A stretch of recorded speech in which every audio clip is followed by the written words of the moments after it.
When someone posts a promotion, a wedding, a new country, your chest tightens and a voice whispers, "You're late." You're not late. You're at a different platform, waiting for your train. Tonight, I'm your future self with 10 short letters to trade urgency for sequence. Shrink the question to your size and collect the proof that quiets comparison.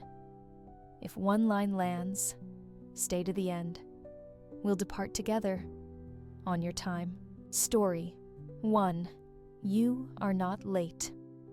When someone announces a promotion, a wedding, a move across an ocean, your chest tightens and a small, ruthless voice whispers that you're late. You picture a train already pulling away while you stand on a platform with nothing in your hands but a phone and a knot. Breathe. You're not late. You're at a different platform, waiting for a train that doesn't run on their timetable. Tonight, you'll trade the universe's imaginary schedule for a map you can actually keep. Start by naming the season you're in, not the one you wish you were in, the one you can carry. One sentence with a verb and a constraint is enough. Learning to ship consistently while caring for your dad, rebuilding savings and finishing a certificate. Exploring voice by putting out 2 small public pieces a month. A season is weather plus work. It keeps you from grading yourself by summer rules during winter. Then choose a theme that fits inside a breath. Steady output, repair and roots, courage, reps. Themes are lenses. They decide which efforts count as progress when the world tries to sell you speed. And give yourself units you can string, beads you can count without asking your mood for permission. 600 words, 45 minutes of skill practice, 1 coffee chat, 1 hour of care work logged without resentment. Beads survive bad weather. Beads add up. If you're brave, design the bracelet. How many beads make a meaningful month in this actual season of your life? 8 might be honest. 6 on a heavy month might be holy. Write it on the page where your brain likes to panic. When the voice says we're behind, answer with a boring question. Behind what? The bracelet is on your wrist. You're not behind. You're on plan. Comparison thrives on mismatched data sets.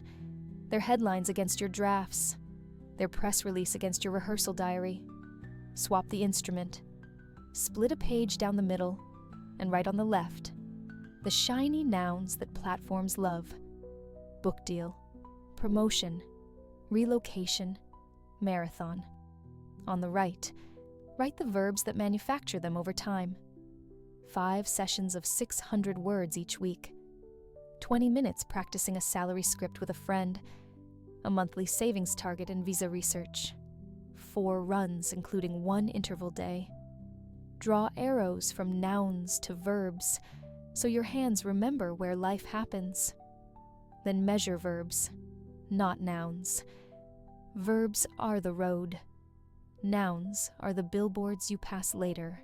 Set a ritual so small, it feels insulting to a grand ambition, and exactly the right size for a human being.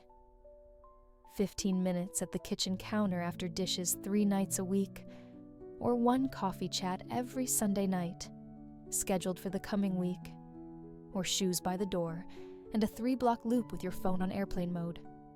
Write the ritual, like a calendar line, with a mercy clause. Monday, Wednesday, Saturday, 9:10, 9 to 25 p.m. 600 words, or 15 minutes. If wrecked, a 6-minute outline counts. Mercy preserves momentum when life interrupts. Mercy keeps the map alive. If your feed turns your stomach without teaching your hands, step away quietly for a month. You don't have to make a speech about it. You're not breaking up with anyone. Replace the noise with 2 process voices, people who show the messy middle and the scaffolding. the drafts and dead ends and unglamorous reps. Nervous systems calm around normalized process. Your own will, too. Build an anti-late archive to stop memory from lying. Make a folder called Growing at My Speed and deposit evidence once or twice a week. A photo of a page you filled, a screenshot of an email you sent, a voice memo after a hard call, naming one sentence you're proud you said, a picture of your shoes on the curb at 7:02 p.m., the sky still pink. Tag items with your theme so you can sort by steady output or repair and roots when doubt pretends the month was a blur. On the nights the station clock gets loud, narrate the archive out loud. Evidence of steadiness, evidence of repair, evidence of courage. Feelings can't argue with a photograph. When late arrives in the costume of age, take the mask off with arithmetic. The person you admire began at 22 and did around 5 focused hours a week for 7 years. That's 1,120 hours. You can choose 260 hours this year, 5 hours a week. That's the slope that changes shape. Print a sheet with 260 little boxes and start coloring them in. Lives change at the speed of colored squares, not the speed of envy. Structure your week on 2 rails so it can carry weight, maintenance and beads. Maintenance keeps the lights on, email, bills, groceries, laundry, care tasks, sleep. Beads move the map, the verbs you chose earlier. Give maintenance appointments so it doesn't leak into everything.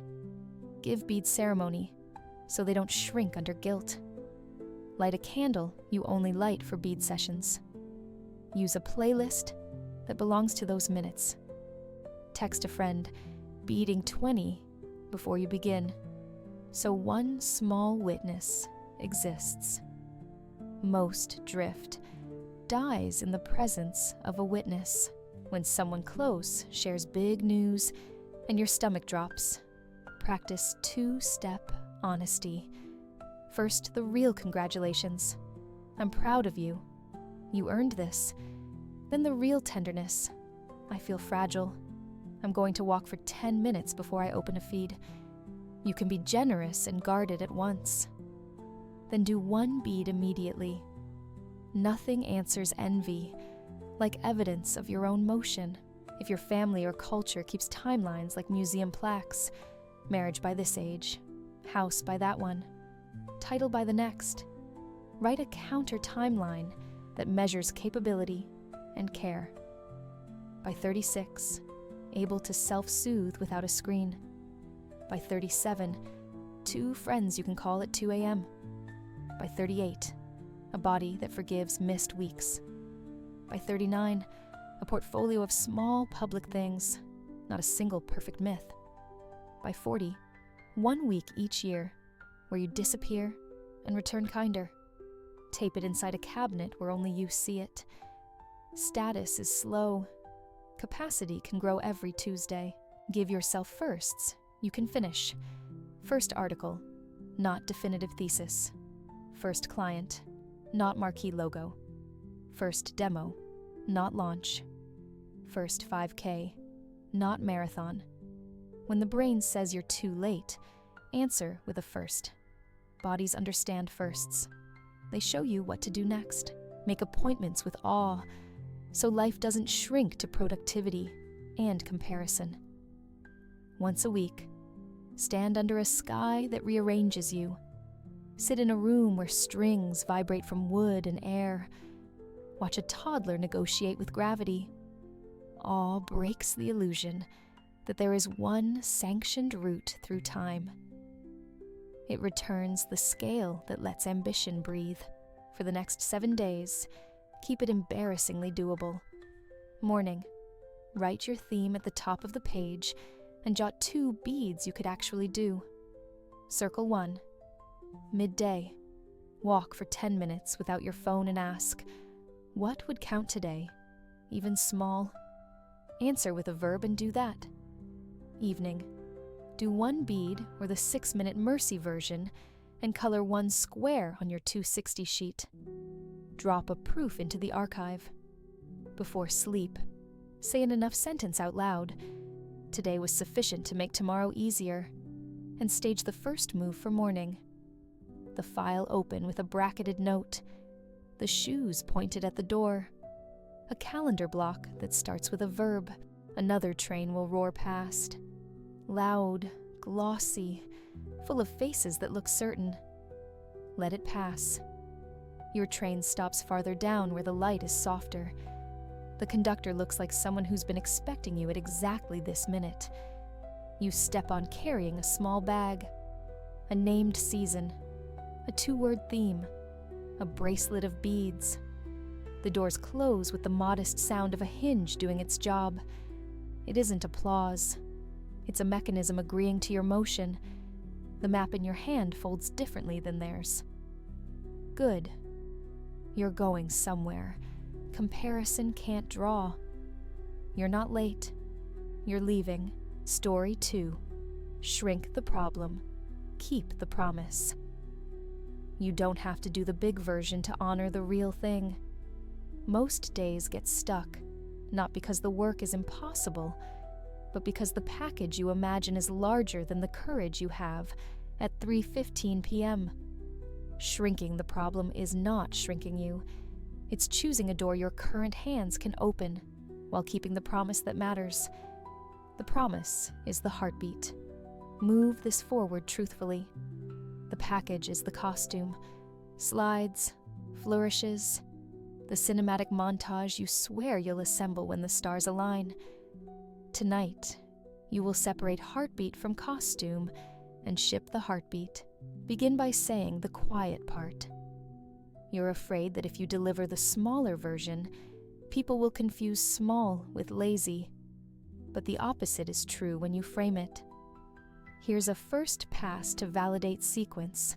Polish on Friday. That sentence turns a worry into a boundary. It tells a room how to be useful, and it tells your nervous system what counts as done. Promise kept. Package deferred. You are not avoiding excellence. You are scheduling it. Define a minimum true version. MTV, because it should have a spine you can dance to. For the 12-slide deck, MTV is 3 slides. The problem in 1 sentence anyone can understand. The path in 3 bullets that start with verbs, and the next steps with owners and dates. For the 2,000-word article, MTV is 600 words with a through line, a scene, an insight, a call to action. For the 45-minute workout, MTV is 10 minutes of the movements that change your mood fastest. True beats grand. You can build a cathedral later. Tonight you need a door that opens. Write a definition of done. You can check without vibes. Slide 1 names a single problem in 18 words. Slide 2 contains exactly 3 actions with owners. Slide 3 shows dates and 1 risk with mitigation. Or 600 words drafted, 1 story, 1 insight, 1 CTA, no sentence longer than 22 words, 1 verb per bullet.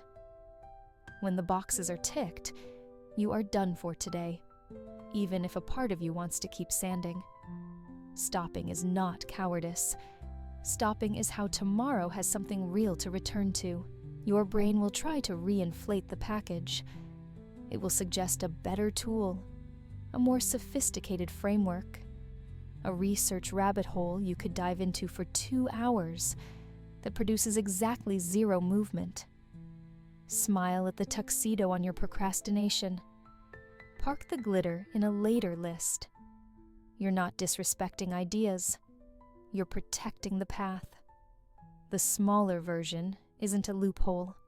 It's a lever. If the task is fog, shrink the unit of measure. Don't count hours. Count decisions. Make 5 decisions in 25 minutes that clear the runway. Name the files. Choose the folder structure. Pick 3 example references. Decide whether we're doing read-only or editable.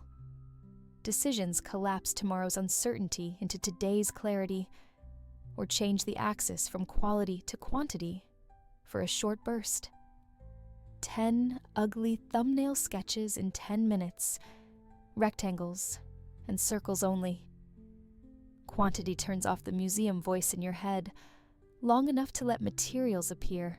If the task is interpersonal, an apology, a boundary, a request, shrink the theater to 4 lines. I care about us, so I want to say this plainly. When meetings run long, I miss pickup in panic. Could we end at 55? I'll send a wrap note. Happy to adjust if there's a better way. That's a minimum true conversation. It keeps the promise to the relationship without dragging both of you onto a stage you don't need. Give your small delivery a calendar, so integrity doesn't have to fistfight ego. MTV today, by 5. Past 2. Tomorrow 10, Sablas 10:45 for depth. Past 3, Friday for shine. Excellence becomes a place on the schedule, not a reason to delay. When you share, announce the scope again. Sequence check only. Please ignore phrasing. Invite the feedback that actually unlocks the next stone. Rooms relax when they know what you're asking for. Protect the smaller scope with friendly language that shepherds attention to the right place. First pass. Alpha cut. For sequence only. Validating the spine. Read only prototype are phrases that keep reviewers from polishing the doorknob while the doorframe is still wet. If someone sends you 12 copy edits anyway, thank them and park it. Noted for Friday's polish. Today, I'm validating order. You are allowed to be the adult who keeps the meeting about the meeting. Shrink the audience too. Write for Lena, not for the team. Design for one newcomer's first path, not for every edge case. Draft the message your future self needs to hear at 10 a.m. tomorrow, not the one that would impress your past teacher. Real faces reduce fake pressure. When you can picture the eyes, your sentences get shorter and your asks get kinder. Give your beginnings a uniform so the first step doesn't require personality. The hoodie you only wear for first passes. The mug that means writing mode. The lamp you click on for MTV sessions. Put tools back where they live, so tomorrow isn't a scavenger hunt. You are not being precious. You're laying rails. When the resistance spikes, build a bridge of proof with one visible win. The 3-slide MTV in the channel with a line asking for sequence. A read-only prototype behind a feature flag with telemetry on. A 90-second voice note of the intro so you have a tone to imitate when you write. A small ticket closed with a 1-sentence summary. Visibility isn't optics, it's oxygen. You're feeding trust, yours and theirs. If the work is deep and gnarly, shrink the time box. Fix time with adaptive scope turns dread into craft. 90 minutes for MTV, then stop. Checkpoints at minute 20. Are we still building the small true thing? Minute 60. Can a stranger follow? Minute 85. Is it shareable with the right request? When the bell rings, ship what exists. Add the next time box to the calendar before you close the lid, so tomorrow has a rendezvous instead of a rumor. Practice in public the way you want others to treat your work. When a teammate offers a small, true thing, respond at the correct altitude. Sequence makes sense. Beat 2 should precede 3. Not, the kerning feels off. Save polish notes for Polish phases, and watch how quickly your team moves when you respect order. Culture is a series of small permissions. Grant the ones that keep promises and defer costumes. If shame hisses that real professionals don't need smaller versions, open your private archive of kept promises.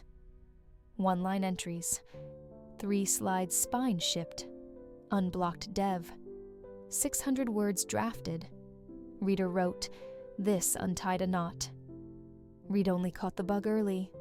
4-line text repaired Tuesday. Craft is a trail of verifiable moves, not a legend of heroics. You're not auditioning, you're building. You will be tempted, once the MTV is out, to keep working past the buzzer to just make it nicer. Don't. Leave teeth marks on the urge to beautify.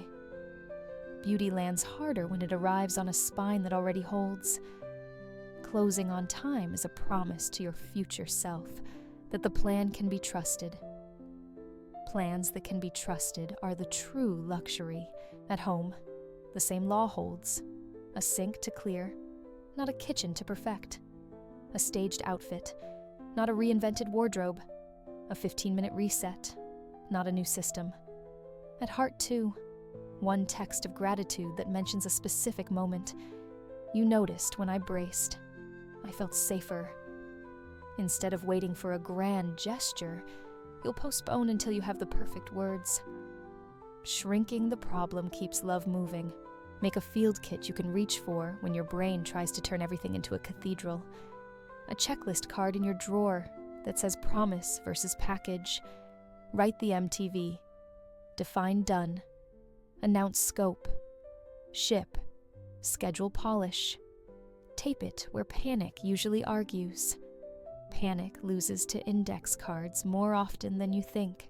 By now, you can feel the difference in your body between a shrunken problem with a kept promise and a perfect plan that never exits the lobby. One is a hinge turning. The other is velvet ropes. Choose the hinge.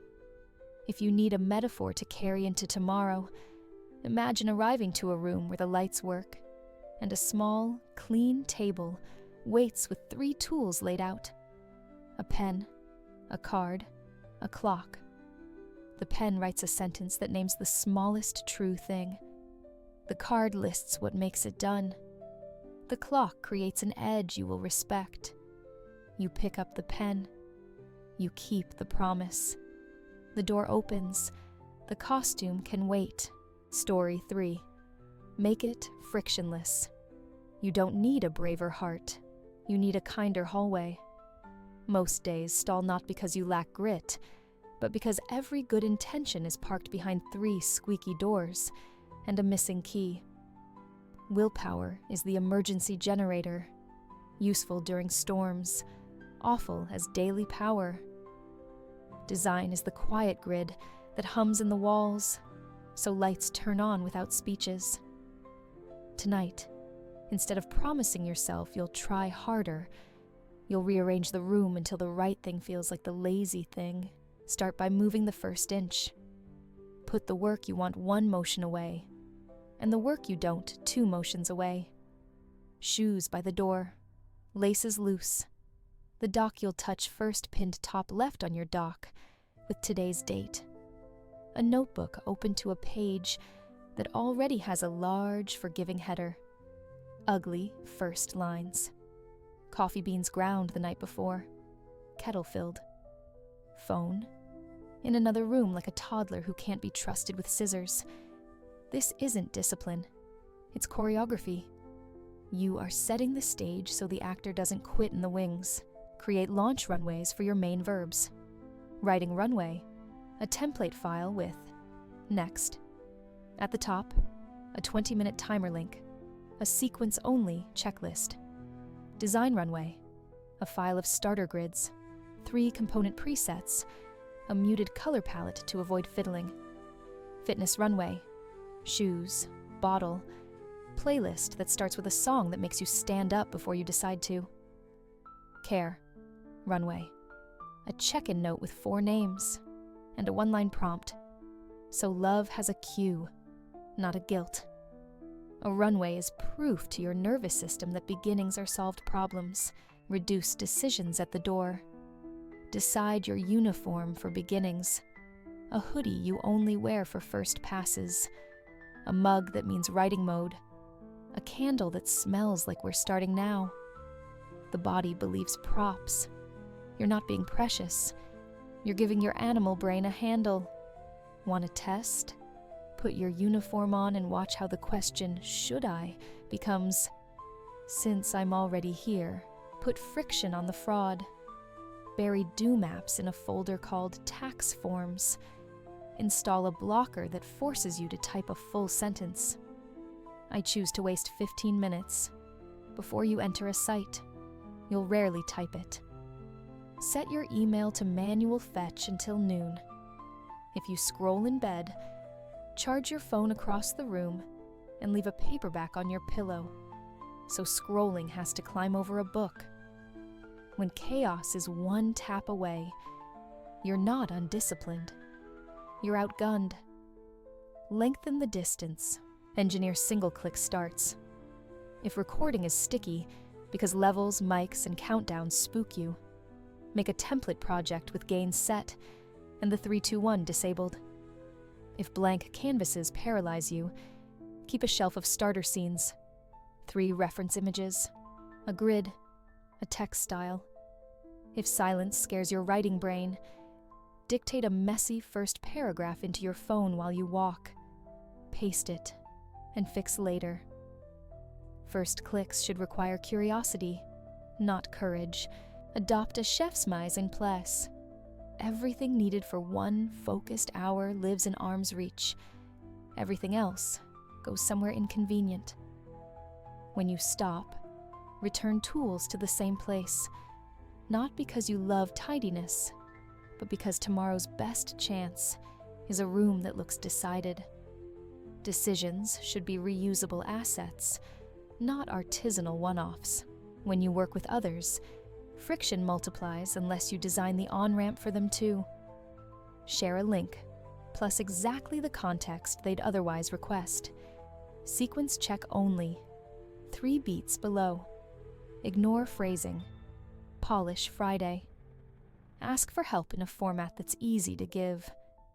Could you drop 3 bullets at the top? People say yes to buttons, not puzzles. If you make helping you a one-step act, you'll get more help and better work. Build kill switches for bad momentum. A 5-minute reset sweep for surfaces, sink, staging, kettle. A rule that if you change tabs twice in 60 seconds, you stand and refill your water. A bailout book you're allowed to open when attention shatters. Not punishment, pattern breaks. The goal isn't purity, it's keeping the needle from freezing to the coldest side. Change scenes, not tasks. Same draft, different chair. Same slide, cafe hum. Same email, balcony air. Attention is a solar panel. Angle matters. If you can't leave, simulate a scene. Stand for 10 minutes, turn off overheads, and use a single warm lamp. Open a window. Play the same instrumental track you always start with. Pavlov is on your side if you invite him. Give your calendar rails instead of puddles. Beginnings belong at edges, right after you arrive, after lunch, after a walk. Label blocks with verbs and outputs, not vague nouns. Outline, 3 bullets with verbs. Not, work on blog. Add entry rituals. Press, start on the 20-minute timer. Type today's date. And exit rituals. Write a, next. Line. Stage the file. Stop when the bell rings. Rails keep you from sinking into the marsh of 1 more minute. Turn impossible work into repeatable scenes.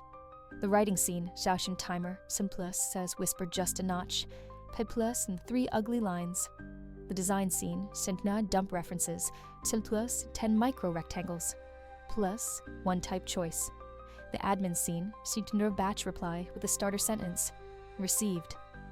Will revert by EOD. To triage 10 messages. Scenes let you restart without reinventing. Theater survives Tuesdays by scenes. So will you. Automate what you repeatedly resist. Pair stretches with kettle time. Make your dock open at machine wake between 8:30 and 9 ice. If you always dodge the first keystroke, A tiny script can open the template and put the cursor at next. Automation isn't laziness.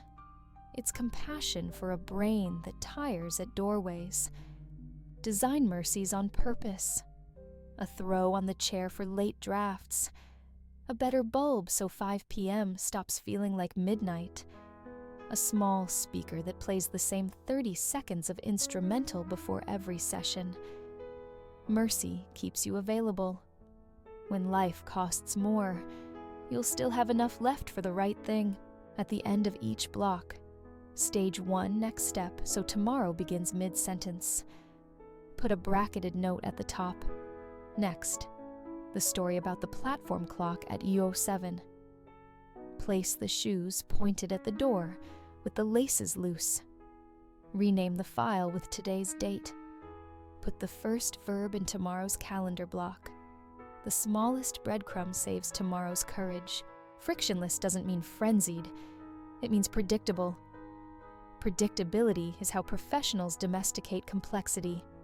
Checklists, presets, templates, labels, rituals. If you feel silly lighting a candle to start, remember that pilots read checklists out loud, and surgeons count sponges. Silly is another word for reliable. When the stakes are human, a pocket kit for the next 48 hours. Tonight, pick 2 frictions to remove and 1 runway to build. Example: phone charges in the hall, dock template pinned, shoes staged, morning, uniform on, timer to 20. Open the template, type 1 ugly paragraph. Midday, 5-minute reset sweep plus water. Afternoon, same task, new scene, balcony, cafe, counter. Evening, write. Next.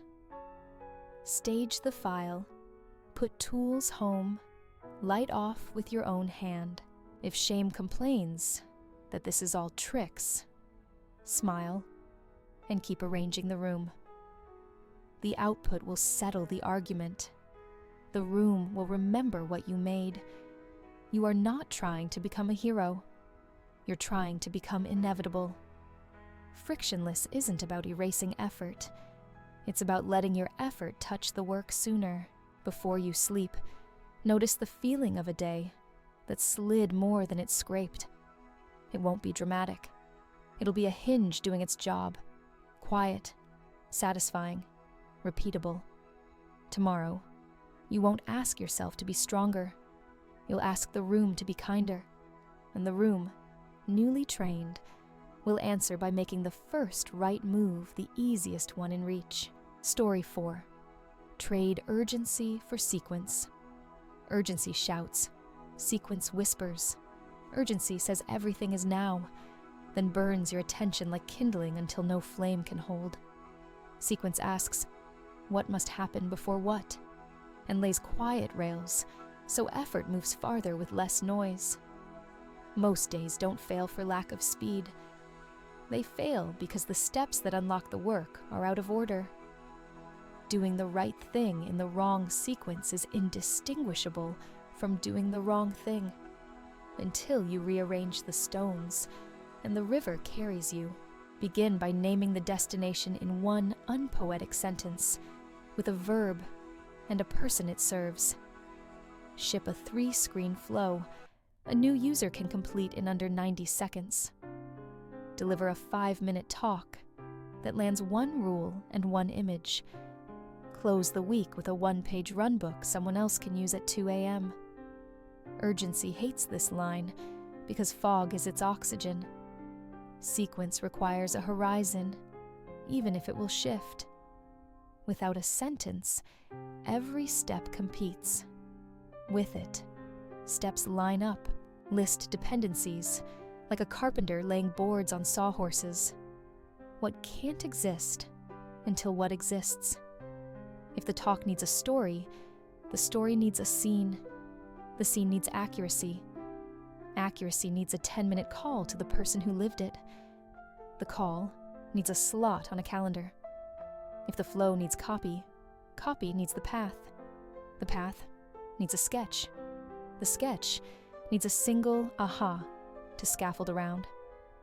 Find the breaker that lights the most rooms and flip that first. Sequence is not about drama. It's about electricity. Divide the project into modes you refuse to blend. Gather, decide, make, polish. Thrash happens because we gather while we're making, decide while we should be polishing, and polish before anything exists. Give each mode a time box with a name on your calendar, like it's a room on a floor plan. 9 to signed, 9 to 25. Gather. Pull 3 references. Call 1 human. Write a promise sentence. Break. 9 to 30 to 9 to 50. Decide. Pick the spine. Kill 2 darlings. Break. 10. 11. Make. Produce the ugly first pass. Only when a thing exists may you enter the Polish room. You don't invite electricians before there are walls. Build a critical path so short it fits on an index card. 5 stones across the river, labeled with verbs. Draft story, sketch path, write microcopy, record read-through, share for sequence only, tape the card to your screen. When false emergencies flap at the window, pings, quick thoughts, a meeting that breeds more meetings. Ask the card, which stone is this? If it isn't a stone, it waits. Your index card is your supervisor. Urgency is a noisy intern. Sequence applies to energy as much as tasks.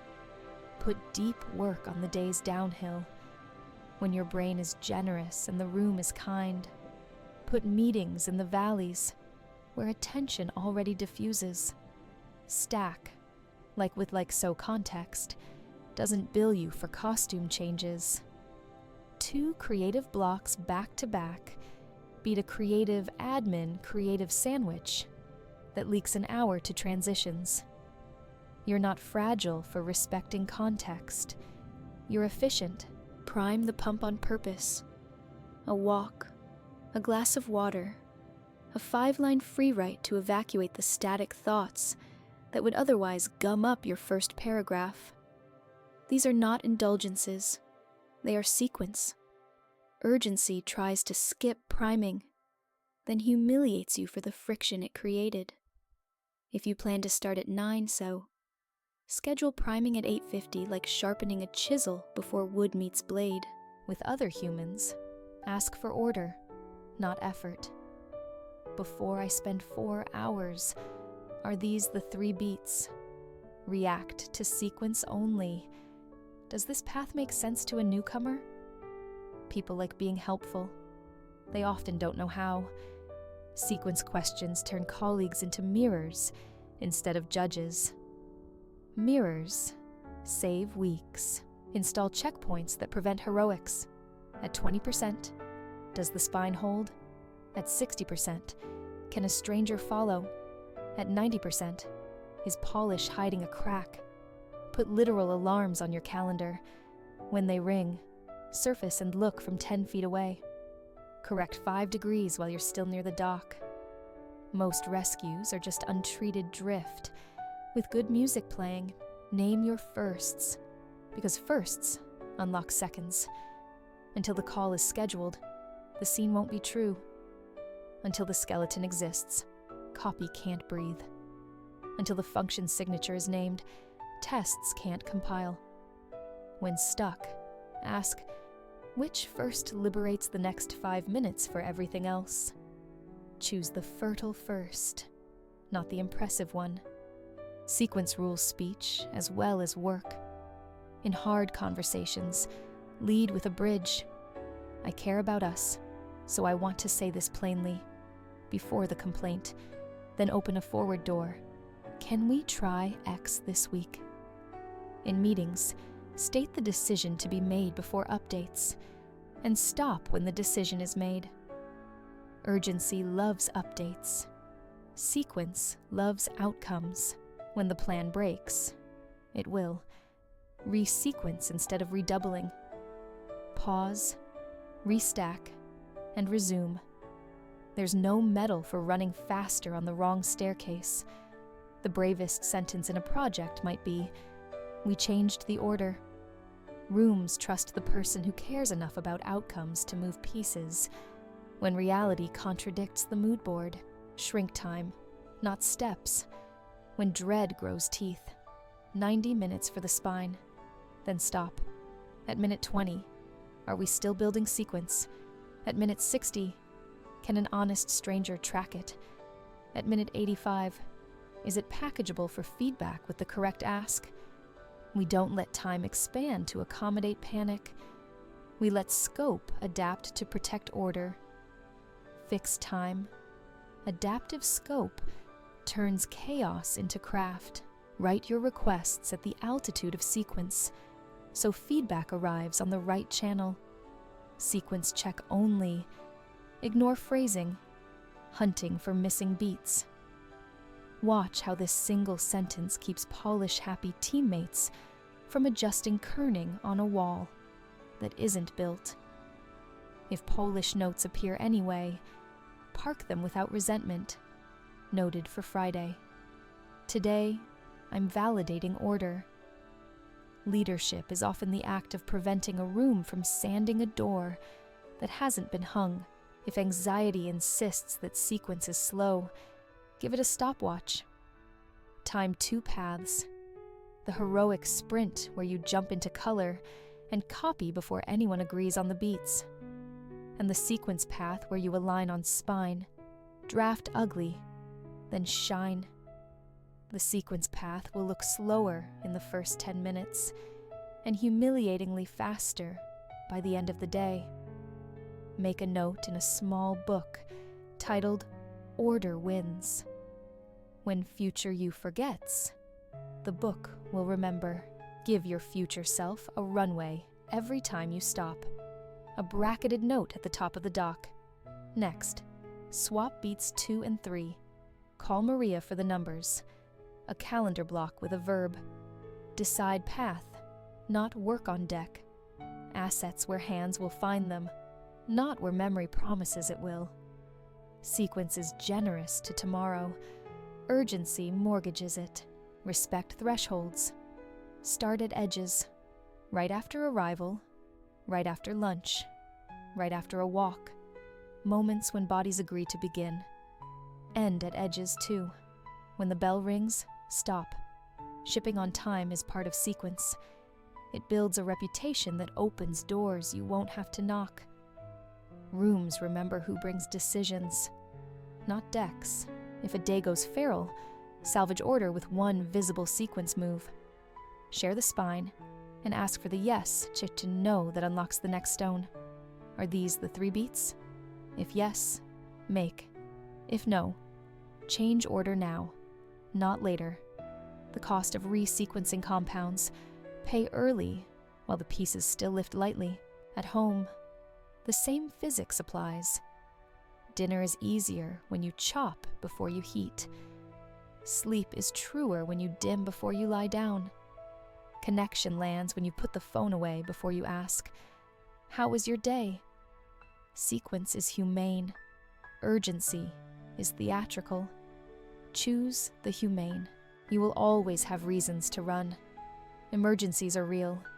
Finales deserve a sprint. Deadlines can be honest pressure. But a life led by urgency is a necklace of scorch marks. A life led by sequence is a road. It's quiet, repeatable, and surprisingly fast because the wind is finally at your back. Write the horizon sentence. Lay the stones. Flip the breaker that lights the most rooms. Ask for the right yes. Put beginnings at edges and endings on bells. Then walk the path you arranged. The work isn't easier. It's in order, which feels like ease from the inside.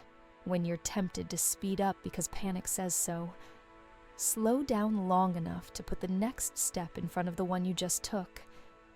That slowness is not delay. It's steering. The river doesn't care how dramatic you look when you cross. It cares whether your feet find the stones you set. Sequence sets stones. Urgency kicks water. Tonight, You are a setter of stones. Tomorrow, you'll follow them with a body that no longer confuses noise for movement. Story 5. Ask a smaller question. Overwhelm breeds in questions that are too big to hold. How do I fix my life? Sounds responsible and serious, but it's a cathedral you can't even reach the first window of. Your mind keeps craning its neck until it gets dizzy and sits down. Tonight, trade grandeur for precision. Ask a question you could answer on a tired Tuesday, with whatever is already on the table.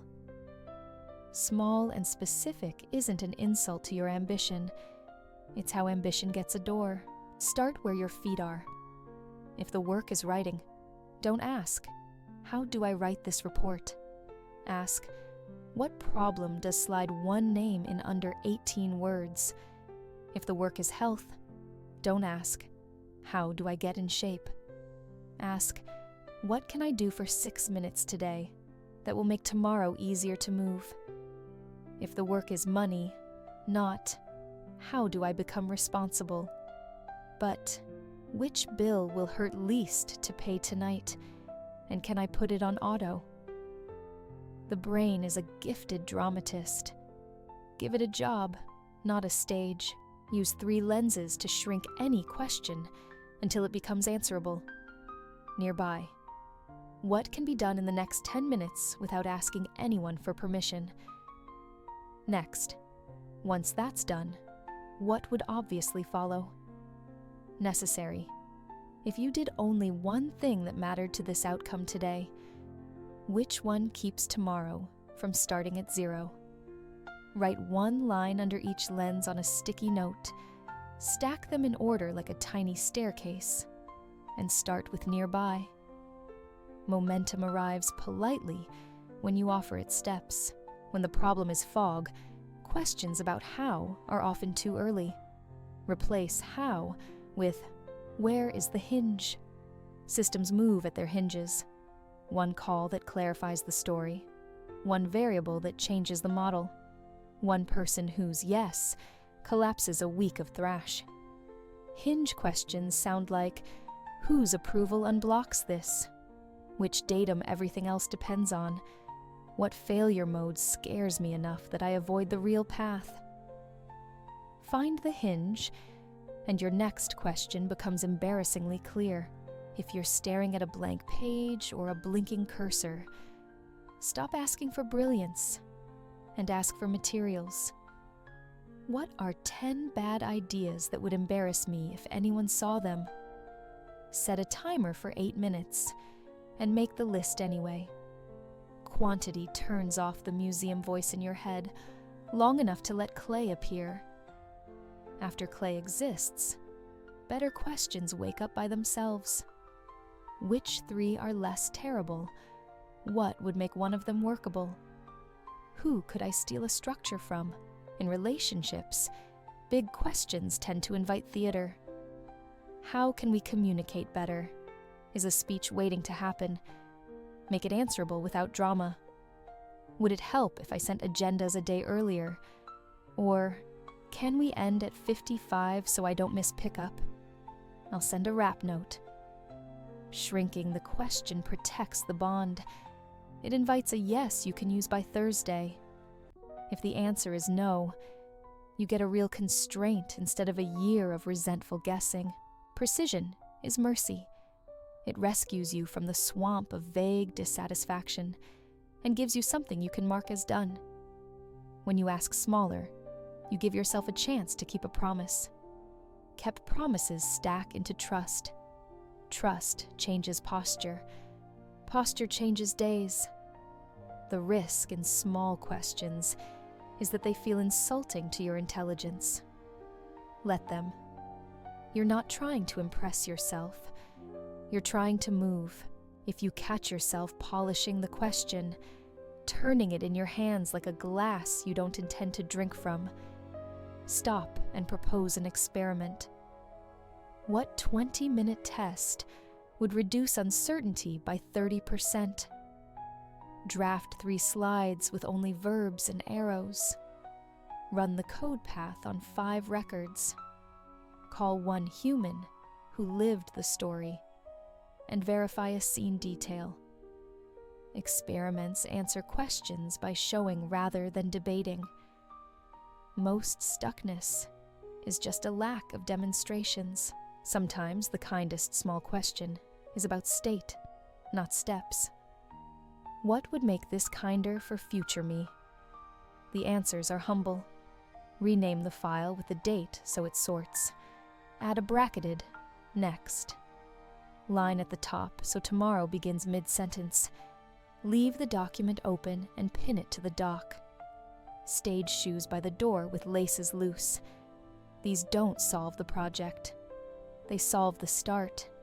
And starts are where days are won. When anxiety spikes, reduce the question to counting. What 3 decisions can I make in 25 minutes that unblock the rest? Name the folder structure. Pick the column headers. Choose the talk's closing image. Decisions are levers. Each one shortens tomorrow by a measurable inch, or reduced to a number you can touch. Which single metric would tell me that today's effort mattered? 1 shipped draft. 1 reply that says received. 1 rep more than last time.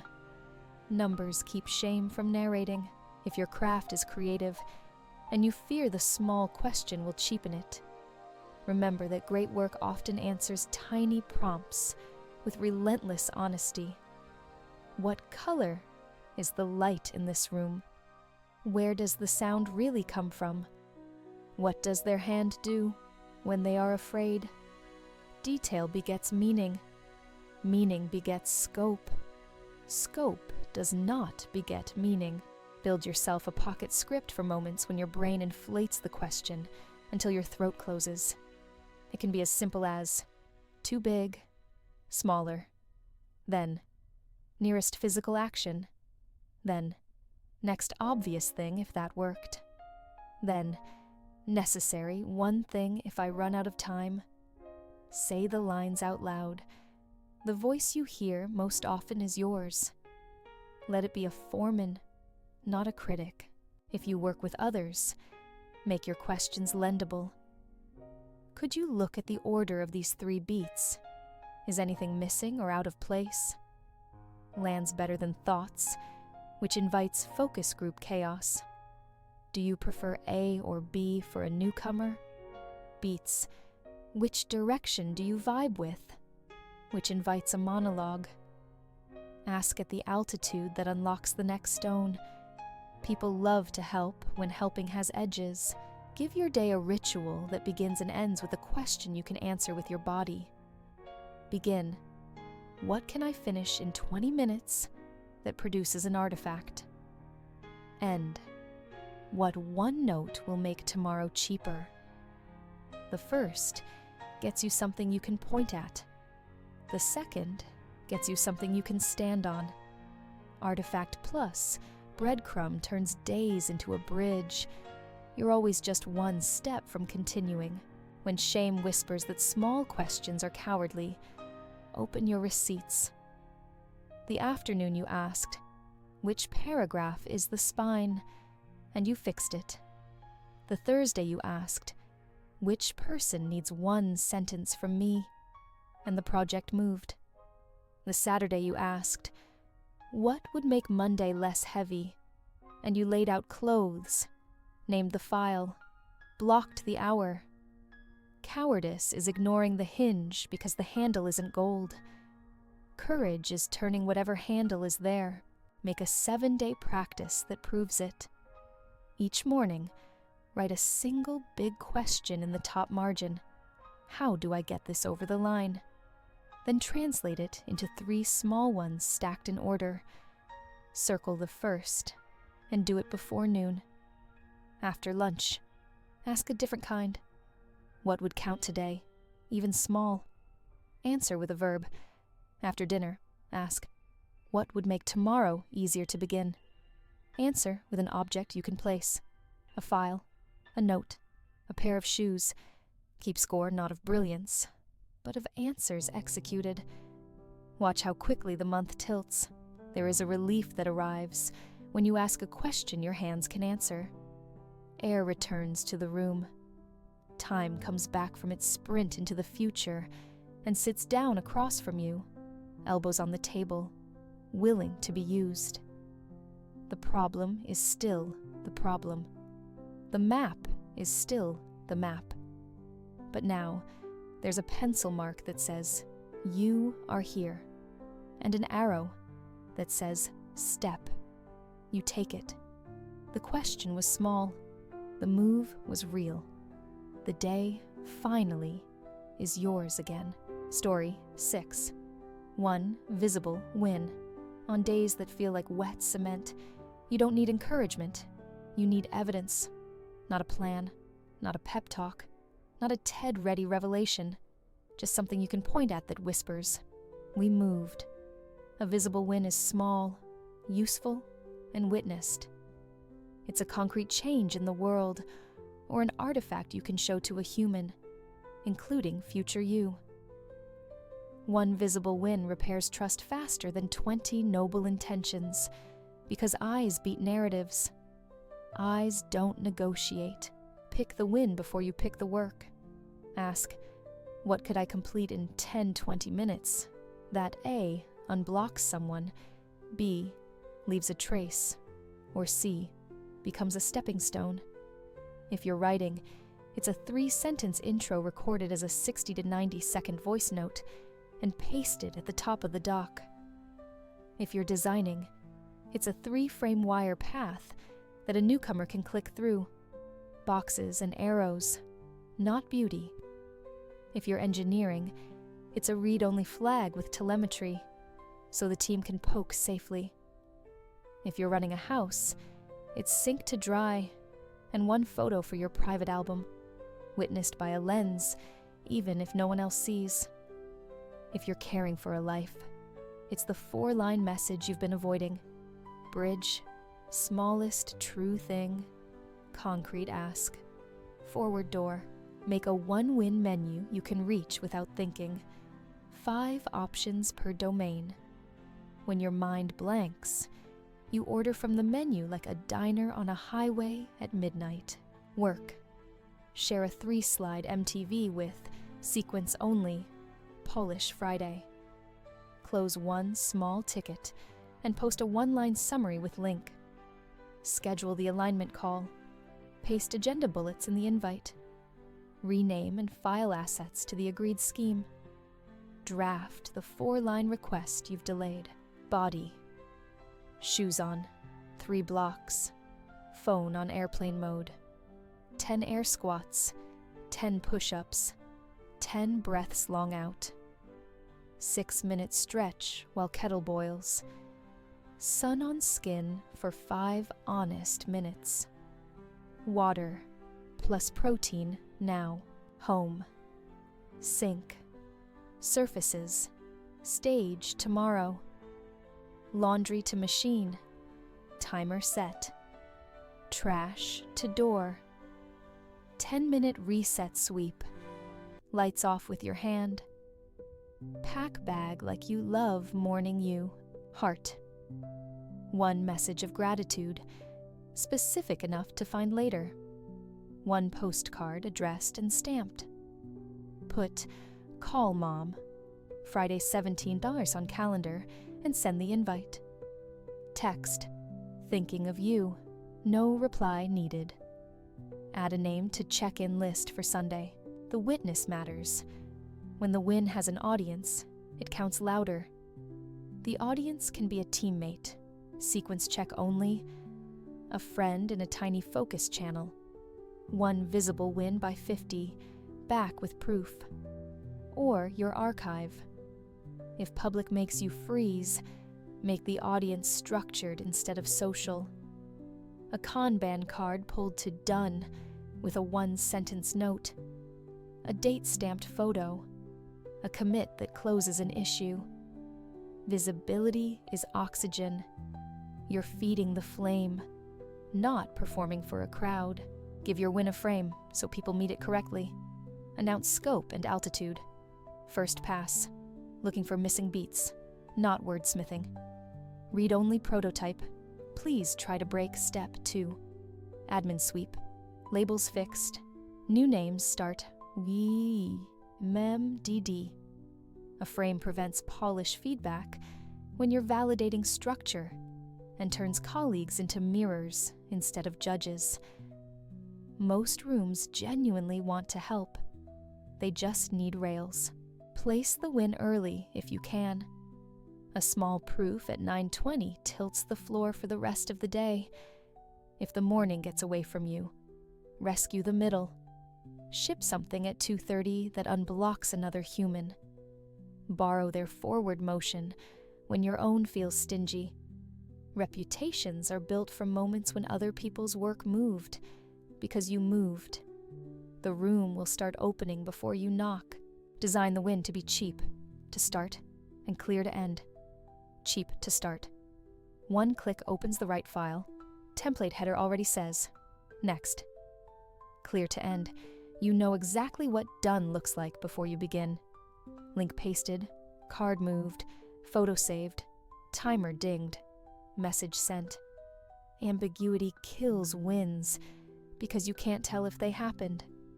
If your win requires judgment, reduce its surface. 3 bullets, 1 decision, a single screenshot. Use a timer so the win doesn't bloat into a project. 15 minutes for the 3 slides, 20 for the read-only prototype, 10 for the 4-line ask, 12 for the sync.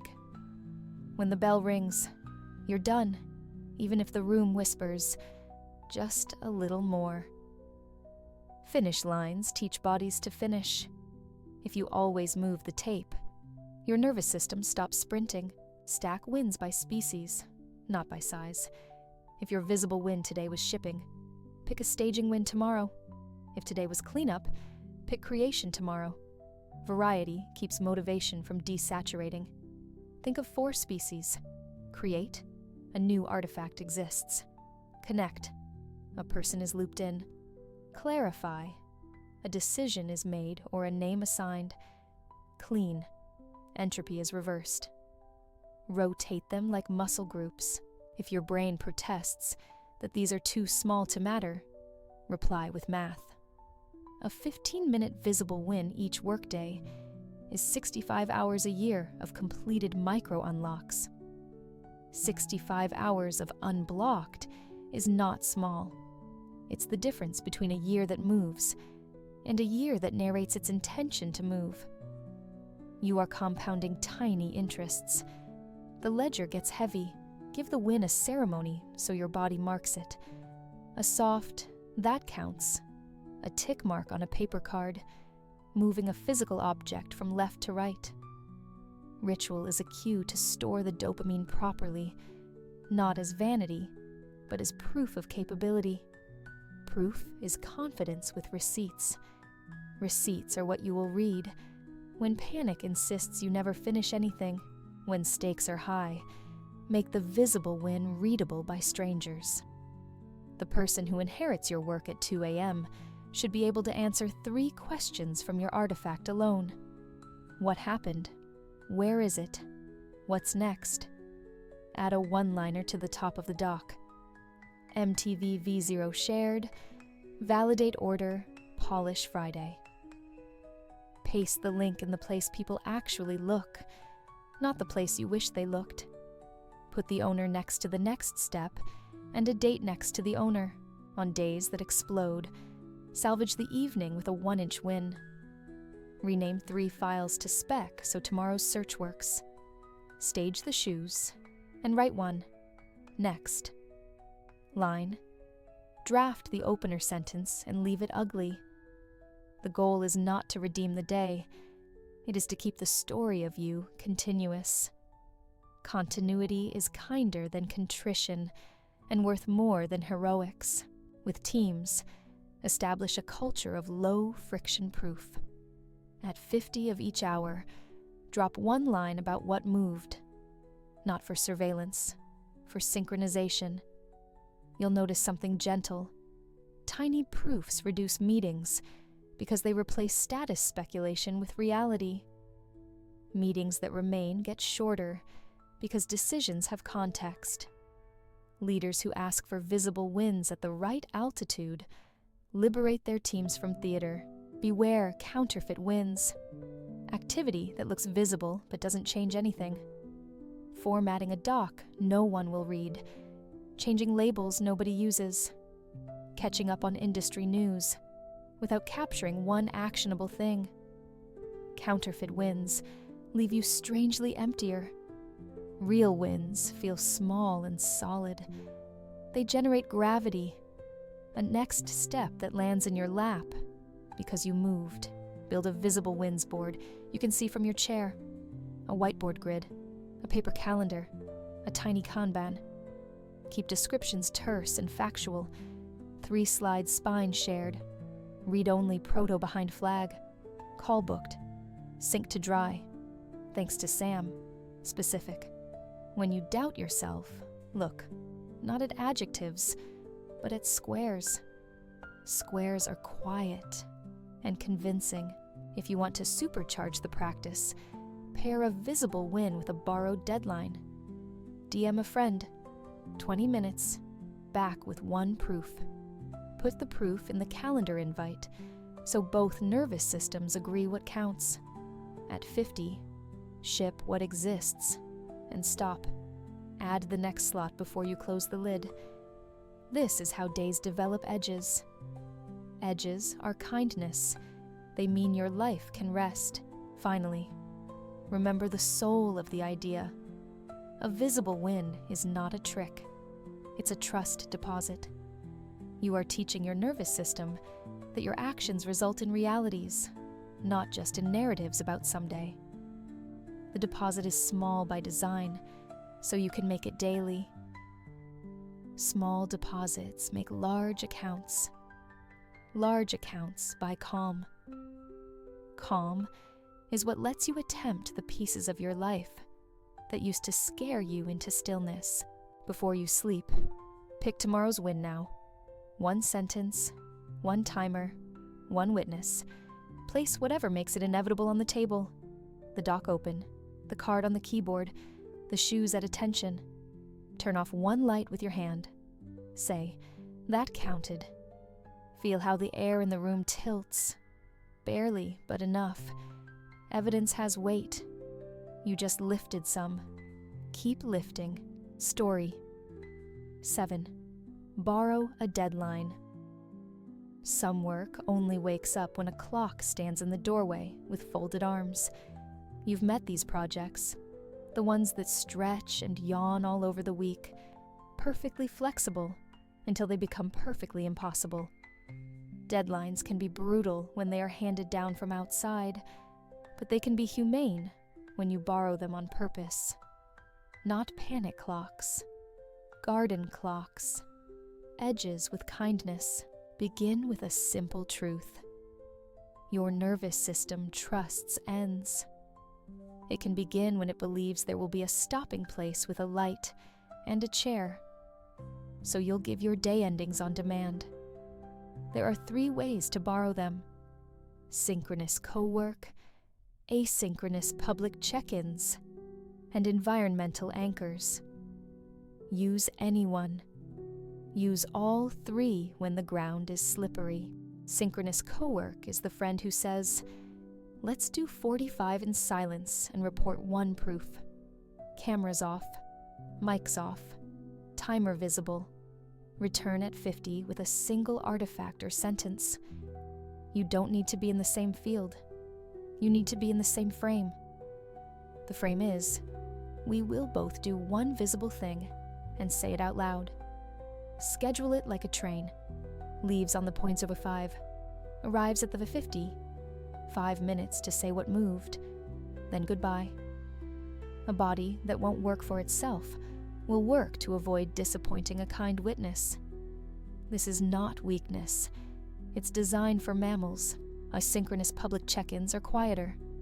A small channel, a tiny Discord, a Slack with 3 people who ship. You post at 9:05, 3-slide MTV by 9:50, sequence check only. You're not promising beauty, You're promising order. You've told the room what to look for and told your brain what counts as done. At 9:50, you pace the link and stop. The stopping is the ceremony that trains your system to respect edges. Without ceremony, deadlines become rumors. Environmental anchors are clocks disguised as surroundings. Start on the top or bottom of the hour and end when the kettle sings. Begin when the train doors close and end when the station announcement hums. Tie the end of your block to a sound that isn't your phone, a kitchen timer, a wash cycle, a playlist that fades at minute 20. Auditory ends work on a layer older than your calendar. They feel like weather changing, not judgment arriving. Design borrowed deadlines to protect sequence, not theater. If you invite a friend to look, ask at the right altitude. Do these 3 beats tell a story in the right order? Not thoughts. If you post in a channel, specify the lens. Ignore phrasing, hunting for missing steps. Rooms want to be helpful. They need rails to avoid polishing what doesn't exist yet. Rails prevent the heartbreak of 12 micro-edits on an alpha spine. Counterfeit deadlines are the ones you don't respect, because no one else will notice. EODs you whisper to yourself in lukewarm tones. They train you to ignore you. Borrowed deadlines are outside your skull. Another person, a posted time, a kettle, a calendar block you share. If you set an EOD, make it visible. 16:45, so 17 SOCAS. Send MTV V0 to Lena. Sequence only. When 16:45 hits, you aren't deciding. You're arriving. This method works even when the task is a conversation you dread. Book 15 minutes with a forward door. I'm going to say the smallest true thing and propose one next step. Put it on your calendar. Send the invite with the agenda in the body. Bridge, smallest true thing. Concrete ask, forward door. The time box and outline are a borrowed deadline for courage. When the call ends, the conversation ends. You both step out alive. Pair deadlines with proof, or they dissolve into rushing. Proof can be a link, a screenshot, a single sentence in the channel. V0 shared, looking for order. Proof can also be a decision logged. We're choosing A for newcomers, revisiting visuals Friday. Decisions are visible wins for the future. They keep your next block from being a fog machine. If anxiety spikes the minute you promise a time, shrink the promise until your body unclenches. 2 paragraphs by 30, not draft by lunch. 3 wire boxes, not mobile flow. Your pride will object because it wants applause-sized chunks. Borrowed deadlines are not for applause, they're for motion. Make the unit answerable in 20 minutes. Then stack units if you have air left. Notice what happens to distractions when a deadline has a witness. The siren song of tabs softens.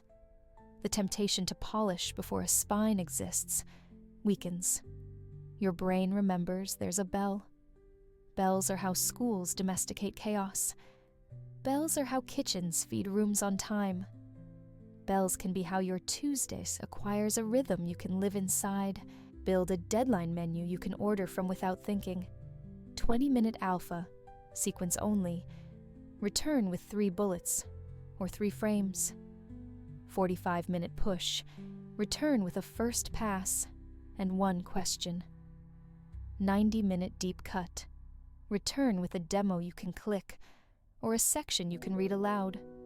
12-minute cleanup. Return with names fixed, doc dated, assets filed. 5-minute mercy. Return with a next. Note, a staged file, and the kettle off. Rotate the menu so you don't burn one muscle. The 20-min alpha builds spine. The 12-minute cleanup builds trust. The 90-minute deep cut builds pride. Pride is useful. It's a wind when you've built the sails that can hold it. If your work is creative and deadlines make you brittle, choose soft edges that still end. Write until the third song ends. Sketch until the espresso cools. Draft until the laundry dings. Soft edges avoid the courtroom of the clock while still creating the shelter of a finish line. You're not trying to terrify yourself into art. You're trying to stay long enough for the door to open when the bell rings and you haven't made what you hoped. Ship what exists with correct framing. Here's V0. Sequence feels shaky at beat 2. Is there a missing step? This isn't lowering standards. It's moving standards to the correct day. We dignify work by telling the truth about its phase. Telling the truth earns you collaboration instead of critique. Borrowed deadlines help beyond craft. They soothe the home and heart. Resets sweep until this playlist ends, then lights off. Reply to 3 messages before the kettle clicks. Walk 3 blocks before the call starts. The life you want isn't a monument. It's a cadence. Cadence is built from endings you respect and beginnings you can find. A calendar that holds borrowed deadlines becomes a map of small departures and arrivals. You can scan the day and see edges instead of soups. Edges are generous. They let you step out for water without fantasizing about quitting. They let you stop on time and mean it. Stopping is a skill. If your nervous system only knows how to push, teach it how to end. Ends make next beginnings cheap. On teams, institutionalize humane edges. We ship alpha on Tuesdays before lunch. Feedback is sequence only until 3 p.m. Handoffs happen at 50, with 1 proof and 1 ask. Polish notes are illegal until Friday, unless safety demands. Cultures with kind clocks move more with less resentment. They don't confuse thrash for effort or lateness for bravery. Be wary of adrenaline's voice. It will tell you that borrowed deadlines are childish compared to the real pressure of a crisis. But crises are expensive, and you cannot afford to manufacture them as a productivity strategy. Borrowed deadlines are the opposite of crisis. They are practice sprints that keep you conditioned so you don't tear a muscle when the real race arrives. If you want a 7-day trial that proves this to your bones, try the Boitzo 5-tuned 50 cadence. Start blocks at 5 minutes past the hour, end at 50. At 50, write 1 sentence of proof and 1 sentence of next, and then stop. At 5 minutes to breathe, water, window, repeat. By Friday, you will possess a string of small certainties, tiny bells still echoing. The echo is confidence, not the chest-thumping sort. The quiet kind that lets you sit down and begin again without bargaining. The last move every day. Put tomorrow's earliest borrowed deadline in your calendar now. Name it with a verb and a lens. Invite a witness if you can. Stage whatever locks it in place. The file open, the link ready, the shoes near the door. Then turn off one light with your hand. Feel the relief that enters when the day has an edge and the morning already has a shape. Relief is not a luxury. It's fuel. You don't need to become someone who thrives on pressure. You need to become someone whose work lives inside edges that care. A kettle can be kinder than a boss. A friend's "see you at 50" can be stronger than any private vow. Borrow the clock you need. Return it with interest. A tiny proof. A kept promise. A life that moves in pulses you can keep. Story 8. Switch scenes. Same task. Your attention isn't broken. It's badly angled. The work isn't impossible. The room is lying about what's possible inside it. You don't have to switch tasks to feel different. You can switch scenes and keep the same verb. Write paragraph 2, but not in the chair that has memorized your hesitation. Sketch the wireframe, but not under the light that makes noon feel like midnight. Send the 4-line message, but not at the desk where your inbox breathes down your neck. A small change in context can tilt the solar panel of your mind towards sun. You're not escaping. You're re-aiming. Begin by naming your main verbs and giving each 3 go-to scenes. Writing gets: 1.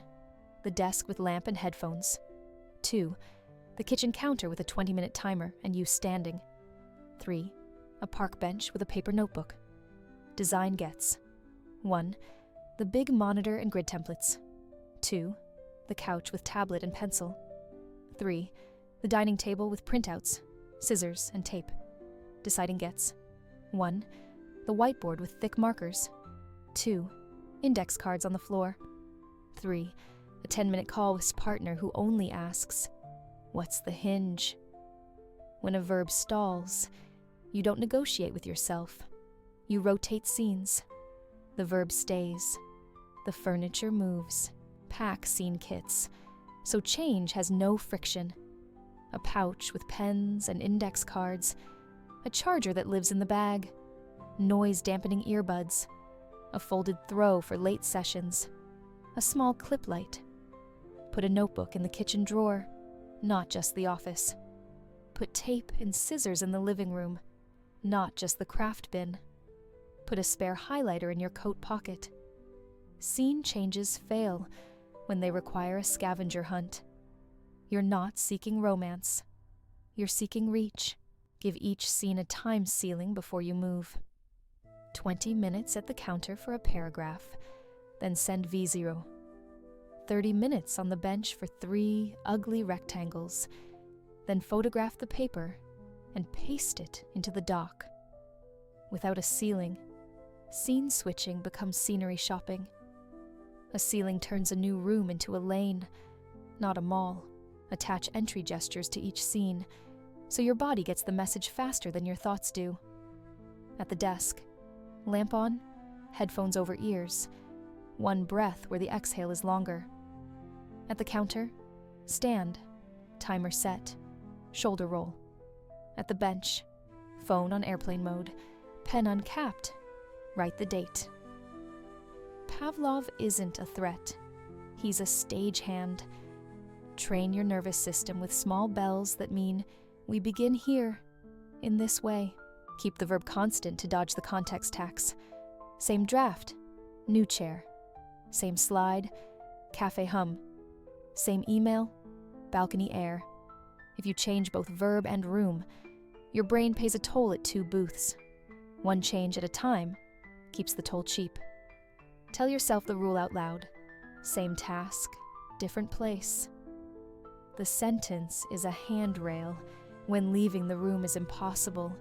Simulate a scene. Stand to write for 10 minutes. Turn off overheads and use a single warm lamp. Open the window even if the air is rude for a moment. Put on the instrumental track you always start with. Sit on the floor with your laptop at the coffee table. Creativity doesn't need Paris. It needs a slightly different angle of light. Remember that scenes carry stakes. The desk whispers, "Do it like you mean it." The counter says, "First pass only." The balcony says, "Decide and send." Use this psychology on purpose. If perfection crowds your first paragraph, take it to the standing counter where neatness gets tired quickly. If polish is overdue, take it to the desk where the lamp narrows your world to the line and the space between letters. Design mobile proof into scene changes. Photograph the index card outline on the table and drop it into the doc. Record a 60-second voice memo of you reading the new paragraph on the balcony and paste the audio link. Take a screenshot of the 3 frames you sketched on the couch and post them with the line, "Sequence check only." Scenes that produce artifacts keep you honest. The evidence travels with you. Use microcommutes to bracket your focus. Walk to the cafe even if it's 2 blocks. The steps, rinse your palate. Climb the stairs slowly and count them. The counting interrupts the drum solo of your doom tabs. If you can't walk, do a doorway ritual. Hand on the frame, say, "New scene." Step through. It sounds silly until your body believes you and follows the command. Make scene moves predictable in your calendar. 9:12 9:12. Gather at kitchen counter. 9:30. 10:30. Write at desk. 10:45. 11:12. Decide on whiteboard. 11:10 to 11:30. Make on couch. The alternation prevents your attention from glazing and prevents your ambition from dragging you into a single-room story about what real work looks like. Real work moves rooms. If resistance argues that moving is procrastination, answer with proof and edges. Proof. Each scene must yield a visible unit. 3 bullets, 3 boxes, 4 sentences, 1 decision. Edges. A timer rings. You stand. You log 1 sentence of what moved. You write a next line. And you go. Moving without edges is wandering. Edges give you a trail. Beware the comfort trap. A room so cozy you forget to ship. Cozy is for early passes or late polishing, not for the middle stretch where spines are built. If you notice you're fussing with kerning while the story is still mush, carry the mush to a harder chair. Hard chairs tell the truth. If you notice your shoulders near your ears, carry the work to a kinder light. Kind lights let you stay. Treat scene changes as tools for emotion regulation as much as productivity. Anger writes better standing. Fear edits better sitting. Shame loosens outdoors. Fog thins under a bright lamp. If you can name the feeling, you can aim it at the room that calms it. Not to banish feeling, to give it a task, create a 2-minute reset when a scene stops working. Close tabs. Put 3 objects away. Fill your water. Look out a window long enough to name 1 color you didn't notice before. Then either recommit to the scene with a new ceiling or move. The reset is a hinge. The door swings one way or the other. Or keep a scene log for a week. Not a diary, just pairs. Verb. Scene. Yield. Write. Counter. 140 words. Decide. Cards on floor. Killed feature B. Design. Couch tablet. 3 frames. Patterns will out themselves. You'll learn that you don't outline well at the desk, or that you never send at the cafe. Adjust the map. Maps that reflect the body are kinder than maps that flatter the ego. If you collaborate, invite others into your scene language. I'm at the counter scene. First pass only. Can I get a sequence yes, no at 50? Or whiteboard scene. Call me for 10 to pick the hinge. Teams that share scene shorthand waste less time, pretending to be heroic in the wrong room. They move together like a kitchen does when the tickets print fast on days that feel cursed by weather. Use soft scenes with soft edges. Write until the 3rd song ends. Sketch until the tea cools. Outline while the laundry runs. Soft edges are still edges. You will stop. Stopping is how you get to start again without bargaining. Bargaining is how hours vanish unfed. Let home and heart borrow the trick. Eat at the table with a plate and a glass you can see through. Phones in a bowl across the room. Talk on a walk, not on the couch that teaches you to reach for remotes. Read in a chair under a lamp, not in the bed that should mean sleep. Scene tells the nervous system what to do. Teach it gently, repeatedly. until it believes you when you are tempted to declare the day ruined because one room failed you. Pick up the work and carry it 20 feet. It is humbling and funny how often 20 feet changes everything. Different air, slightly different horizon in your peripheral vision, one less cable in reach. Not a new life, a new angle. The page that wouldn't budge at the desk slides forward at the counter because your elbows are strangers there. The line you couldn't hear in the living room arrives on the balcony because the birds insisted on a better rhythm. Before you sleep, stage tomorrow's first scene. Put the lamp's pull chain within reach, the headphones where your hand will land, the notebook open with the date, and a bracketed next that names the first inch. Choose the room that fits the inch. The inch decides the room, not the other way around. You are allowed to choreograph your attention like a stage manager, not bully it like a drill sergeant. The same task in a different scene is still the same task. The difference is that now your body can say yes. When your body says yes, your day remembers how to move. And once the day moves, ambition gets something better than a speech. It gets a set. The lights come up. The line arrives. The door opens. Same work. Kinder room. New shape of sun. Story 9. The 5-line debrief. Most days don't need more hours. They need better endings. Work that ends poorly haunts the next morning like a ringing you can't locate. Work that ends cleanly invites you back.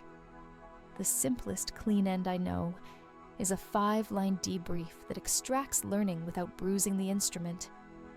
It takes 90 seconds, costs almost nothing, and turns the fog of "I was busy" into the clarity of "here's what moved, here's what I'll do." You do not need to be wise to write it. You only need to be specific. Specific beats wise. The 5 lines are always the same. Line 1, what moved? One factual sentence, no adjectives. Line 2, what cost too much? One sentence, not a confessional. Line 3, what unlocked motion? Name the hinge you touched. Line 4, what I'll try first next time? One actionable tweak. Line 5, one kindness for future me. Some small staging that makes the next beginning cheap. That's it. 5 handles. You can pull them even when you're tired. Write it exactly like a receipt. Shipped 3-slide MTV. Sequence confirmed. 30 minutes lost debating fonts. Saying sequence only, focused feedback. Start from grid template. Defer fonts to Friday. Doc renamed with date. Next, add examples to slide 2 at the top. You can feel how this language resists drama. Drama loves to be general. Receipts insist on nouns and verbs you could point to. The act of pointing changes posture. Shoulders drop. Plans appear.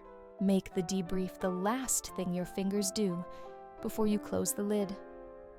If you end with messages, your brain will keep the room open for worry.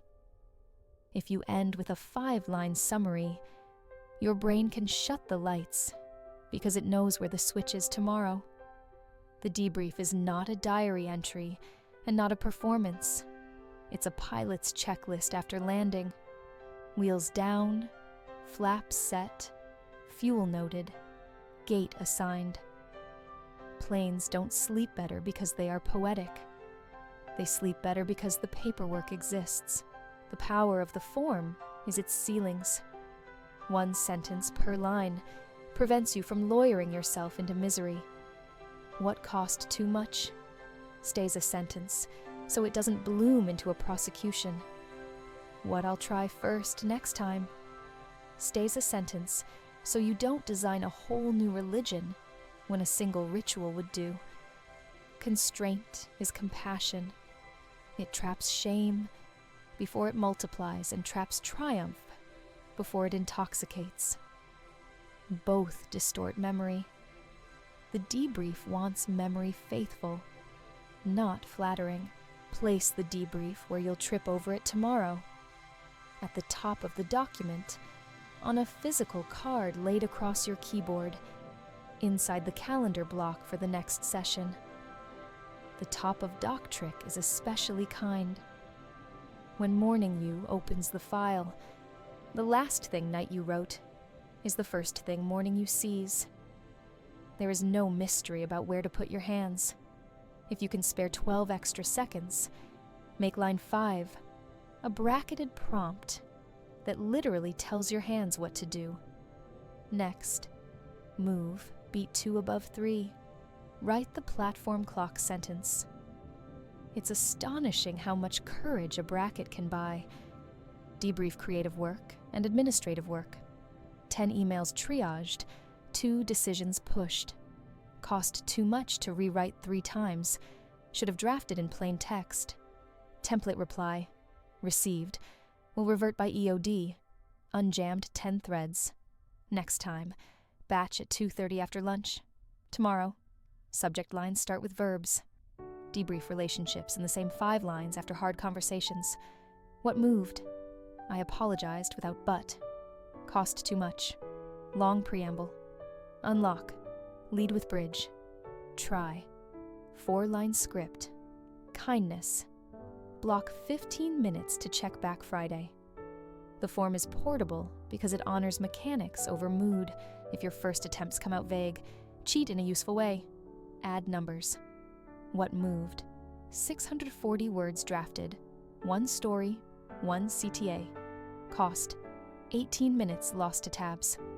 Unlock, timer plus standing counter. Numbers puncture the self-narrative that loves to say either I did nothing or I did everything. The truth lives between, and the between is where progress compiles. The debrief conserves that truth, so future choices don't have to reinvent it. Use the debrief to separate modes you tend to blend. If line 2 keeps saying cost, polishing before spine, your next session's line 4 writes itself. Try. Draft with headings only, no adjectives. If line 3 keeps saying unlock, talking it out, schedule a 5-minute voice note at the start of each block. Feedback loops like this make identity arguments. I'm undisciplined. I'm not a finisher. Look foolish next to evidence that you're just someone who needs a walk or a grid template before you begin. The form is gentle because it's unemotional. It doesn't call you names. It tunes your dials. Teams can adopt the 5 lines without turning them into theater. At 50 of the hour, everyone drops 5 lines in a channel. No emojis required. Leaders reply at the altitude of sequence.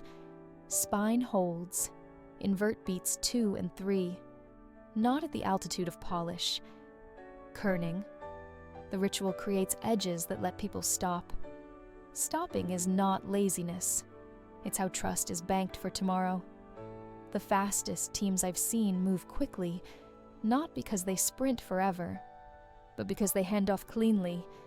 5 lines make a clean hand. Beware 2 counterfeit debriefs: the victory lap and the trial.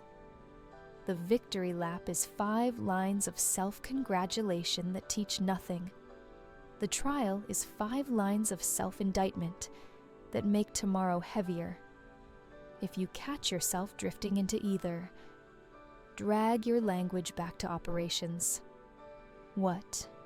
Cost. Unlock. Try. Kindness. Imagine writing it for a colleague you respect.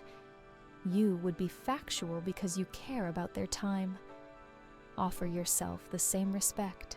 Pair the debrief with 1 visible win when the day felt thin. What moved? Renamed 5 assets to spec. It looks small on the page. It feels solid in the hand. Small, solid things and days better than big imaginations. If you can't find a win, make the fifth line do more work. Kindness. Open the file. Next, write one sentence about the light at 1902. Shoes by door. A staged scene counts because it changes the probability distribution of the morning. If you're allergic to routine, give the debrief flavor without losing the bones. Use a different pen at night. Dictate into your phone on a walk. Keep a stack of index cards bound with a clip and date them like tickets. Toss a filled clip in a jar when the month ends. Ritualized variety keeps your brain interested while the structure keeps the results consistent. When you skip the debrief, you will. Don't make it a morality tale. Make it a data point. Cost. Skipping summary made re-entry expensive. Then write the 5 lines for the missed block before you start again. You're not catching up. You're closing a loop so the next one opens clean. Loops matter. Brains love closed loops because closure lowers activation energy. The path back gets shorter with every clean end, a surprising side effect. 5-line stacks become a private manual for your craft and your nervous system. A month later, you can scan them and learn your personal physics. Writing works best standing first, then sitting. Decisions go faster after a walk. Meetings at DOT 10 bleed less. Sequence language saves hours. Phone on the pillow kills mornings. Balcony air saves afternoons. This isn't self-help, it's self-systems. Systems are kinder than moods. Before you sleep tonight, try a single block with a debrief as a bet. Set a timer for 20 minutes. Do one thing. Then write the 5 lines. Place them where morning you will see them. And turn off one light with your hand. Notice the feeling in the room. Not triumph. Tidiness. Not adrenaline. Air. Tomorrow you won't remember every keystroke, but you will see the receipt, and you will trust the person who left it for you. The 5-line debrief is small on purpose. It's a handle even on bad days. It asks you to name one piece of reality, one price, one hinge, one tweak, one kindness. You can do that under almost any weather. Do it often enough, and your days begin to rhyme. Rhyming is how poems remember themselves. Rhyming is how work becomes a practice instead of a performance. You don't need better feelings to end well. You need 5 lines, written like a pilot, placed where a friend will find them. That friend is you. Story 10. Close. Kindly start tomorrow days. Don't just end. They drift into the next one, carrying every open loop like static. If you don't close the day on purpose, morning inherits a mess and calls it personality. A kind close is not a reward you earn. It's a responsibility to the person who must begin again. Tonight, you will land the plane, sweep the aisle, fuel the tanks, and write a gate tag so the next crew knows where to taxi. Not dramatic, gentle, precise. Begin by telling yourself the truth. Unfinished is the default state of anything alive. You are not failing when the list still has teeth at 9:30 p.m. You are just mid-river. Closing kindly is how you build a pier for morning. Put 5 minutes on a soft timer. No alarms that shout. And decide you will trade a little neatness now for a lot of ease tomorrow. Small investments compound at night. Clear a square of space you can see from the door. It could be the desk surface, the kitchen counter, the top of your nightstand. Don't optimize. Neutralize. Papers stacked, tools returned, cup rinsed, light dust brushed into the bin.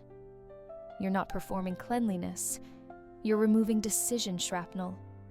One cleared square makes the room look like it expects you. Expectation is a powerful invitation.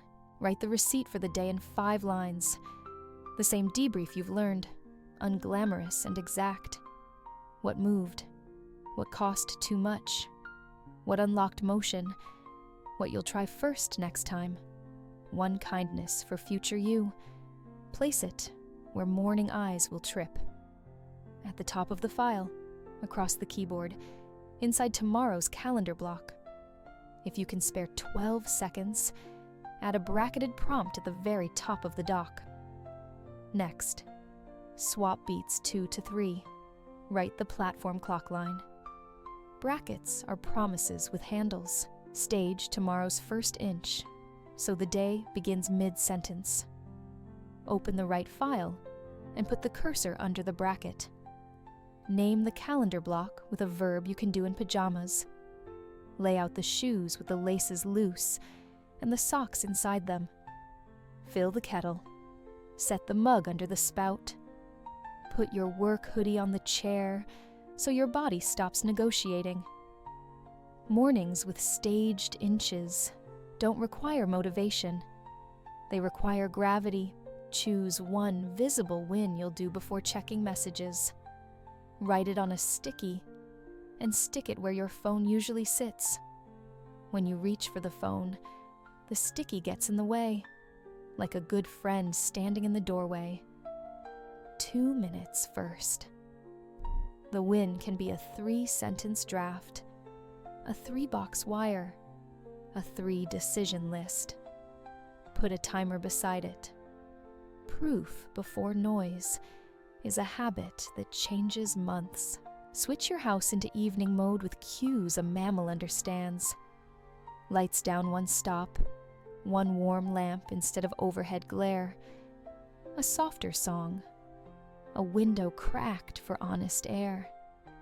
The body listens to dimmers better than to lectures. If you live with others, declare the sunset ritual silently by doing it. Phones into a bowl by the door, a book on the pillow, the remote slightly out of reach. Rituals that don't require compliance still change behavior because rooms teach. Close loops. You can close and deliberately park the ones you can't. For the parked loops, write a parking ticket, 1 line, a date, and the first inch you'll take. Taxes. Email accountant RE, 1099s, Weddeen 1030. Procurement. Send SKU list, thu 14 way. Parked loops without tickets become phantoms. Phantoms steal riem. Give your nervous system the story it can sleep to. Say an enough sentence out loud while you click off one lamp. Today was sufficient to make tomorrow easier. It's not a boast. It's a boundary. Bodies relax when the narrator stops revising. Tend the heart with something small and specific. Send a 4-line message you owe. The bridge, the smallest true thing, the concrete ask, the forward door, and then put the conversation down. Gratitude counts if it can be found later. You noticed when I braced. I felt safer. Let love be a bead, not a production. Beads string themselves overnight. Make a tiny sweep of the 3 universals. Water, surfaces, staging. Fill your bottle. Neutralize the square you cleared earlier. Place tomorrow's anchor objects where hands will find them. Keys, ID, headphone case, notebook, mask if you need one. You are not being meticulous. You're engineering luck. Luck is the feeling of meeting the thing you meant to use at the moment you meant to use it. Close your digital world, like a shop with shutters. Quit the apps instead of minimizing them. Put your email to manual fetch so morning doesn't inherit alarms disguised as updates. Tuck your phone in another room and charge it there like a toddler who can't be trusted with scissors. If you must keep it near for emergencies, use focus mode with a whitelist of actual emergencies. Screens don't end. You end them. If worry parades in circles, give it a loop ledger. A small notebook on the nightstand. 1 line per loop. A date. A single next inch. Close the ledger. Promise the loudest loop a slot on the calendar tomorrow. Keep the promise. Worry learns. It will stop auditioning at night. When daytime shows, keep booking it. Offer your mind a clean exit. 2 pages of gentle reading. A stretch sequence you could do half asleep. A breath count where the exhale is longer. The ritual doesn't purify you. It distracts the inner stagehand while the curtain falls. If you wake at 3:17, keep a pen that writes in the dark and jot the sentence that won't let go. Names tame. Then roll back across the border on team days, end with a courteous handoff. 1 message in the place people actually look. V0 shared. Seeking sequence only. Next pass fry. Owners, A on numbers, B on copy. Risk. Beat 2. May precede 3. Clarity ends days better than cheer. People sleep when they know who carries what. If home has small humans or tender animals, design a closing chorus everyone can learn. 3 actions. Same order. Same words. Dim, tidy, tea, or shoes. Sync. Story. Sing it if you like. Cadence lowers resistance. A household that ends on purpose starts kinder. Kind households produce calm mornings. Calm mornings scale. When the urge to squeeze one more thing appears, treat it like a raccoon. Cute. Insistent. Not invited. Write it on tomorrow's card and leave it outside. Nothing important wants to be done by a person who has already gone to sleep from the neck down. Important things want a full set of hands. If you want a 7-night practice that bakes this in, keep it small and measurable. Night 1, clear 1 square and write 5 lines. Night 2, add a bracketed next to the top of the file. Night 3, stage shoes, fill kettle, set phone to charge elsewhere. Night 4, send 1 4-line message you owe. Night 5, make the parking tickets for 3 noisy loops with dates. Night 6, do the soft lamp, soft song, soft air shift at the same time. Night 7, say your enough sentence and turn off 1 light with your hand. By the end of a week, mornings will feel like rooms you reserved instead of rooms you trespass.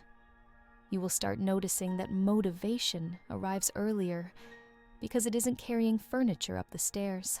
When life explodes and you can't do any of this, salvage the hinge. Write 1 bracketed line. Put 1 thing where morning will find it. Move a single object from chaos to container. A hinge is enough to keep a door a door. Some days, that is the whole heroism, close with tenderness toward the machine you are. You are not a glowing idea floating above a desk. You are a body in a room. The body needs dim and water and the dignity of endings. The room needs a cue to stop telling stories about work and start telling stories about rest. Give them both what they need, and they will give you back a morning that begins exactly where you hoped, at the first inch, under a bracket, with a light that says, "We were expecting you." Then turn the final light off with your hand. Let the click be the period at the end of the day's sentence. Stand in the dark for 1 slow breath. The house will make a settling sound, a soft, practical hush. That hush is not emptiness. It is the sound of tomorrow, becoming possible. Tonight wasn't about becoming someone new. It was about tilting the floor, 1 bead at a time, so the life you already want can roll forward. You are not late. You're leaving.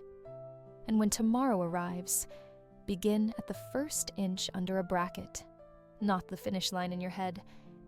Keep the promise, not the costume.